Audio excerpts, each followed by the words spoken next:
నంద్యాల గిద్దలూరు మార్గమధ్యంలో నల్లమల్ల అడవుల మధ్యన ఒక దివ్యమైన మంగళక్షేత్రం శ్రీ సర్వ లక్ష్మీ నరసింహస్వామి క్షేత్రం. అరుదైన క్షేత్రం దర్శించటానికి ఈ వీడియోలో మిమ్మల్ని ముందుకు తీసుకువెళ్తాను. అహోబిలం, ఎగువ దిగువ అహోబిలం, పెన్న అహోబిలం తర్వాత ముఖ్యమైన శ్రీ లక్ష్మీ నరసింహ స్వామి క్షేత్రంగా ఈ సర్వ లక్ష్మీ నరసింహస్వామి క్షేత్రం పిలువబడుతుంది. ఇది మార్గానికి అతి చేరువలో ఉంటుంది, కానీ చాలామందికి ఈ ఆలయం గురించి ఎక్కువ మందికి తెలియదు. చుట్టూ దట్టమైన నల్లమల్ల అడవులు మార్గానికి చాలా కనువిందు చేస్తుంటాయి. ఈ ఆలయం చేరుకోవటానికి మీకు గిద్దలూరు, నంద్యాల, ఆళ్లగడ్డ, కర్నూలు, గుంటూరు క్షేత్రం ద్వారా మనం శ్రీ సర్వలక్ష్మీ నరసింహస్వామి యొక్క ఆలయ చరిత్ర, ఈ దేవస్థానాన్ని ఎవరు నిర్మించినారు అనే విషయానికి వస్తే, కృతయుగే నారసింహం. ఫస్ట్ స్వామివారు విష్ణుమూర్తి మొదటి అవతారం మత్స్యావతారం.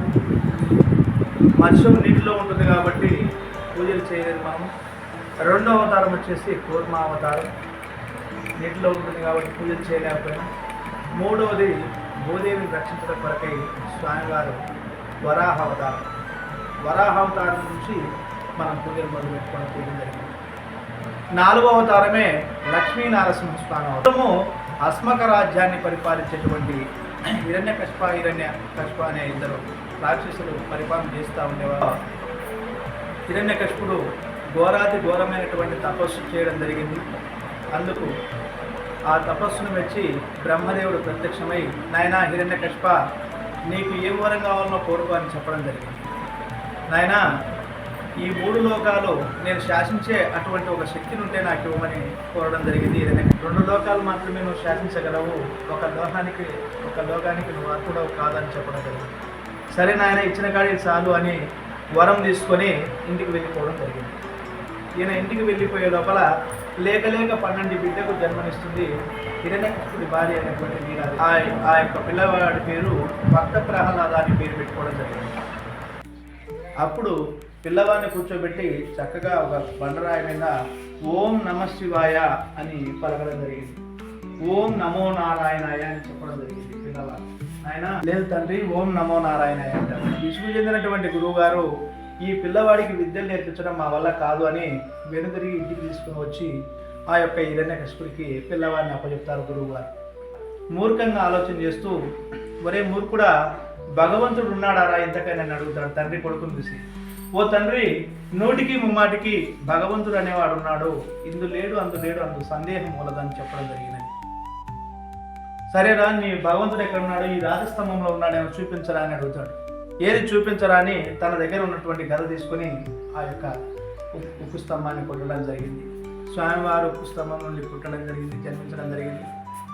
ఉద్భవించిన తర్వాత హిరణ్యకశిపుని చీల్చి చెండాడి చంపివేసి తన పేగులనే మెడకు ధరిస్తాడు స్వామివారు.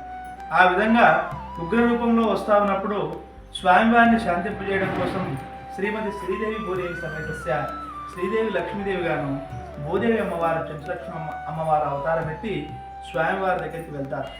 అహోబిలం నుంచి ఇద్దరు అమ్మవారిని చక్కగా వెంట పెట్టుకొని దగ్గరలో ఉన్నటువంటి ఉల్లేడ మల్లేశ్వర స్వామి సన్నిధానం ఎందుకు వస్తాడు స్వామివారు.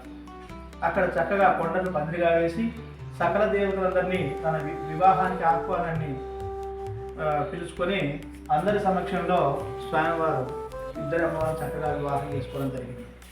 వివాహం చేసుకున్న తర్వాత లక్ష్మీదేవిని అక్కడ కూర్చోబెట్టి చెంచులక్ష్మి అమ్మవారిని వెంట పెట్టుకొని ఈ యొక్క స్వరంగ మార్గంలో మహానంది దర్శనానికి రావడం జరిగింది స్వామివారు.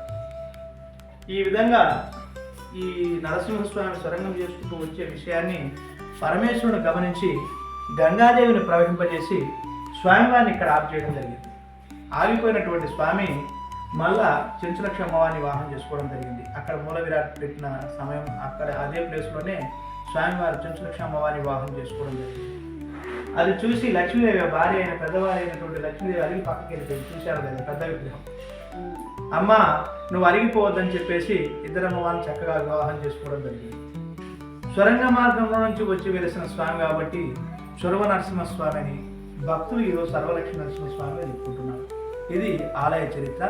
స్వామివారి స్వయంభూ. ఇక్కడ నుంచి స్వామివారి ఎదుర్కొన్నటువంటి కొండ మీద స్వామివారి పాదం పెట్టేసి అక్కడి నుంచి యాదగిరి గుట్టకు చిన్న చిన్న ప్లేస్కి వెళ్ళిపోవడం జరిగింది స్వామివారు.